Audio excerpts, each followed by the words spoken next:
خلفائے راشدین، عام طور پر تو ہم کہتے ہیں حضرت ابو بکر، حضرت عمر، حضرت عثمان، حضرت علی. میں نے اپنی ذاتی رائے، حقیر سی رائے عرض کی ہے، اس میں حضرت حسن کا دور بھی شامل ہونا چاہیے 6 مہینے کا. تب وہ 30 برس پورے ہوتے جو حدیث میں آیا ہے کہ خلافت جو ہے وہ 30 برس رہے گی، اس کے بعد ملوکیت شروع ہو جائے گی. تو ملوکیت کا پہلا قدم یہ تھا کہ حضرت معاویہ نے طاقت سے بزور خلافت حاصل کی، اس لیے ان کو خلیفہ راشد ہم نہیں کہتے. البتہ یہ ضرور ہے کہ ان کا دور بہت پرسکون دور تھا. البتہ جب 10 برس گزر گئے حضرت معاویہ کے دور حکومت کو، اب میں یہاں لفظ خلافت کی بجائے دور حکومت استعمال کر رہا ہوں، جو کہ خلافت راشدہ سے ذرا اس کا فرق واضح ہو جائے. تو اس وقت ایک اور صحابی، جلیل القدر صحابی مغیرہ ابن شعبہ رضی اللہ تعالی عنہ، وہ حضرت معاویہ کے پاس آئے اور انہوں نے یہ کہا کہ دیکھیے، اگر آپ نے اپنے بعد اپنا جانشین نامزد نہ کیا تو ہو سکتا ہے پھر فسادات پیدا ہو جائے، پھر مختلف لوگ خلافت کا دعویٰ لے کر کھڑے ہو جائیں، پھر خانہ جنگی ہو جائے. 5 برس کی خانہ جنگی میں 1 لاکھ سے زیادہ مسلمان شہید ہو چکے ہیں، قتل ہو چکے ہیں، ہلاک ہو چکے ہیں. اب دوبارہ وہی دور نہ آ جائے، لہذا آپ اپنا جانشین نامزد کر دیجئے. امیر معاویہ ریلیکٹنٹ تھے، لیکن انہوں نے دلائل دیے، دلائل مضبوط تھے. انہوں نے کہا کہ اب کبار صحابہ دنیا سے رخصت ہو چکے، وہ جماعت کہ جن کی تربیت اور تزکیہ، جن کی تعلیم حضور نے خود کی تھی اور ان کو اندر سے پاک کر دیا تھا، ان کی نیتیں بالکل پاک ہو چکی تھی، کوئی نفسانیت ان میں نہیں رہی تھی، وہ جماعت تو اکثر و بیشتر اب ختم ہو چکی، فوت پا چکے، وفات ہو چکی. لہذا اب جو ہے اکثر و بیشتر نو مسلم ہیں جو بعد کے فتوحات کے ذریعے سے اسلام لائے ہیں. لہذا ان کے اندر نہ وہ پختگی ہے، نہ ان کے اندر وہ تقویٰ ہے، نہ تدین ہے، نہ اصول پرستی ہے. اسلام کی پوری تعلیمات جو ہیں وہ ان کے وجود کے اندر، ان کے شعور کے اندر گہری اتری ہوئی نہیں ہے. لہذا اب صورتحال وہ نہیں رہ سکے گی جو حضرت ابو بکر یا حضرت عمر یا حضرت عثمان یا حضرت علی کے زمانے میں تھی. لہذا آپ نامزد کیجئے. یہ بھی بتا دوں کہ مغیرہ ابن شعبہ کون تھے رضی اللہ تعالیٰ عنہ. نمبر 1 یہ ہے کہ یہ اصحاب شجرہ میں شامل ہیں، جن 1400 یا 1800 افراد نے حضور سے بیعت کی تھی صلح حدیبیہ سے متصلاً قبل، اس درخت کے نیچے بیٹھ کر جس کے بارے میں سورہ فتح میں فرمایا گیا کہ لقد رضی اللہ عن المؤمنین اذ یبایعونک تحت الشجرہ. اللہ ان تمام اہل ایمان سے راضی ہو گیا جو ہے نبی صلی اللہ علیہ وسلم آپ کے دست مبارک پر بیعت کر رہے تھے اس درخت کے نیچے، ان میں سے موجود، ان میں یہ مغیرہ ابن شعبہ ہے. پھر مغیرہ ابن شعبہ وہ ہے کہ حضرت علی اور امیر معاویہ ان کے درمیان جو خانہ جنگی ہوئی اس میں ہمیشہ حضرت علی کے ساتھ رہے، حضرت علی کے ہی وہ سپورٹر تھے، ان کے ساتھ تھے. اس پہلو سے اچھی طرح سمجھ لیجئے کہ یہ نہیں ہے کہ وہ در حقیقت کو پہلے سے وہ امیر معاویہ کے ساتھی تھے، نہیں. لیکن اب جو صورتحال وہ دیکھ رہے تھے، جہاں دیدہ انسان تھے، بہت بڑے سیاستدان تھے، جانتے تھے حالات کو، حالات کے نبض پر ان کا ہاتھ تھا. لہذا انہوں نے یہ مشورہ دیا اور پھر امیر معاویہ نے اس مشورے کو قبول کر لیا اور یزید کی ولی عہدی کا اعلان کر دیا. یہ بالکل مڈل ہے حضرت امیر معاویہ کے دور خلافت کا درمیان. یہ 10 سال جب ہو گئے تھے حضرت امیر معاویہ کی خلافت کو یا حکومت کو، تب یہ معاملہ پیش آیا اور یزید کے ہاتھ پر یہ بیعت ولی عہدی تمام جو بھی مختلف گورنرز تھے ان کے ذریعے سے کہہ دیا گیا اپنے اپنے علاقے کے لوگوں سے بیعت لے لو. یہ بیعت عام طور پر لوگوں نے کر لی. البتہ 5 شخصیتیں جو بہت نمایاں تھیں انہوں نے اس بیعت سے انکار کیا. ان میں کون تھے ذرا نوٹ کیجئے. حضرت ابو بکر فوت ہو چکے، ان کے بیٹے عبد الرحمن ابن ابی بکر. حضرت عمر فوت ہو چکے، ان کے بیٹے عبداللہ ابن عمر. حضرت زبیر فوت ہو چکے، ان کے بیٹے عبداللہ ابن زبیر. حضرت عباس فوت ہو چکے، ان کے بیٹے عبداللہ ابن عباس. حضرت علی شہید ہو چکے، ان کے بیٹے حسین ابن علی رضی اللہ تعالی عنہم اجمعین. یہ 5 جو امت کے بہت بڑے 5 افراد کے گویا کے وہ چشم و چراغ تھے ان گھرانوں کے، انہوں نے انکار کیا.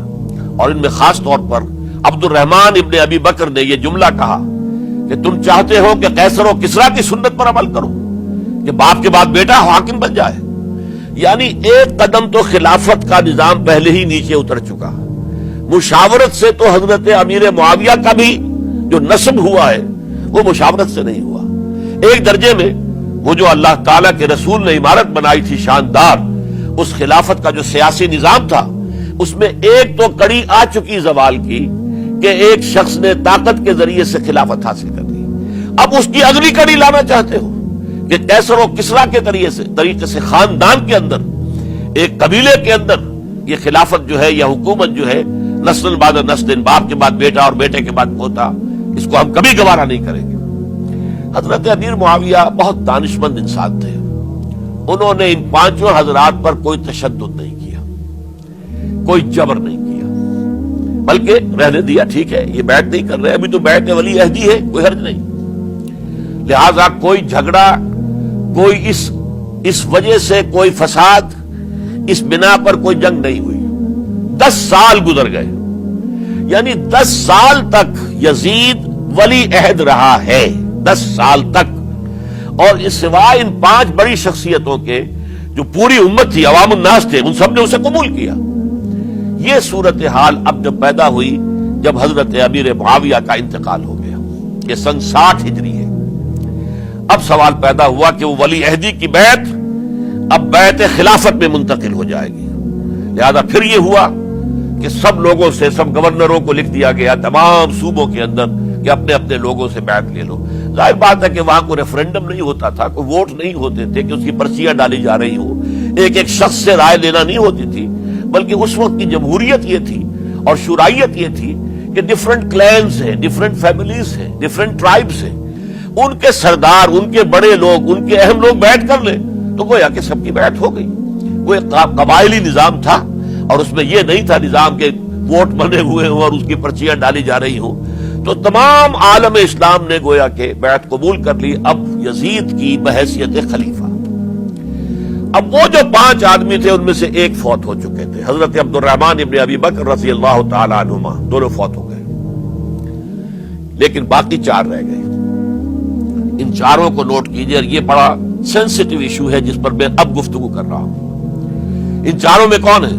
عبداللہ ابن عباس، عمر میں سب سے بڑے وہ ہیں، اور ان کی شان یہ ہے کہ انہیں حبر الامہ کہا گیا ہے، امت کے سب سے بڑے عالم، اور قرآن مجید کے وہ سب سے پہلے مفسر ہیں. اصل جو جتنی بھی تفسیری روایات ہمیں ملتی ہے حضرت عبداللہ ابن عباس کے شاگردوں سے، تابعین سے، لہذا ان کا بہت اونچا مقام ہے. حضرت عبداللہ ابن عمر، ان کا مقام بھی آپ کو معلوم ہے، حدیثوں کی کتنی بڑی تعداد ہے جو عبداللہ ابن عمر سے مروی ہے، اور اس کو سلسلۃ الذہب کی پہلی کڑی کہا جاتا ہے. روایت حدیث میں جو سرہنی زنجیر ہے اس کا آغاز حضرت عبداللہ ابن عمر ہے. ایک طرف یہ دونوں ہو گئے، ان دونوں کی رائے کیا ہوئی؟ اگرچہ کام غلط ہوا ہے، یہ اس طریقے سے قیصر و کسریٰ کی روایت پر عمل کرنا غلط ہے، لیکن یہ اتنی بڑی غلطی نہیں ہے کہ اس کی وجہ سے باہمی جنگ و جدال ہو، خوریزی ہو، ایک دوسرے کی گردنیں کاٹی جائیں اور فتنہ و فساد پیدا کر دیا جائے. لہذا انہوں نے یزید کی بیعت کر لی. 2 حضرات رہ گئے، یہ نسبتاً نوجوان ہیں. ان دونوں کی پیدائش ہجرت کے بعد ہوئی ہے. ہجرت کے بعد پہلا بچہ جو مہاجرین میں پیدا ہوا ہے وہ عبداللہ ابن زبیر ہے. بلکہ کچھ عرصے تک مہاجرین میں جب کوئی پیدائش نہیں ہوئی تو وہ مکے مدینے کے منافقین نے کہنا شروع کر دیا تھا کہ یہ یہاں آ کے کمزور ہو گئے، نامرد ہو گئے، ان کی اولاد اب چلے گی نہیں. تو عبداللہ ابن زبیر جب پیدا ہوئے، اور آپ کو معلوم ہونا چاہیے وہ حضرت ابوبکر صدیق کے نواسے ہیں، حضرت عائشہ صدیقہ کی ہمشیرہ حضرت اسماء کے بیٹے ہیں عبداللہ ابن زبیر. اور زبیر بہت شجاع، بہت ہی بہادر انسان تھے. تو عبداللہ ابن زبیر کے اندر بھی وہی کیفیات تھی. انہوں نے کہا نہیں، اس غلطی کو ہم برداشت نہیں کریں گے. خورزی ہوتی ہے تو ہو، لیکن ہم اسلامی نظام کو نیچے اترتا ہوا نہیں دیکھ سکتے. جیسے کبھی حضرت ابوبکر نے فرمایا تھا ایبدل الدین وانا حی، کیا دین میں ترمیم اور تنسیخ کر دی جائے گی؟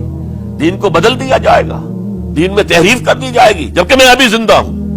میں جیتے جی یہ نہیں ہونے دوں گا. حضرت عبداللہ ابن زبیر کی یہ رائے ہوئی، وی ہیو ٹو چیلنج، ہم مقابلہ کریں گے. ہم اسے پیسively قبول نہیں کریں گے. انہوں نے بیعت سے انکار کیا اور مدینہ چھوڑ کر مکے جا کر حرم کے اندر پناہ گزین ہو گئے. یہی معاملہ حضرت حسین ابن علی رضی اللہ تعالی عنہما کا تھا. وہ بھی نہایت شجاع، نہایت جری، نہایت بہادر. انہوں نے بھی کہا کہ یہ غلط قیصر و کسریٰ کی روایت جو شروع ہو رہی ہے اسے ہم نے ریزسٹ کرنا ہے اور اسے ہم آگے نہیں چلنے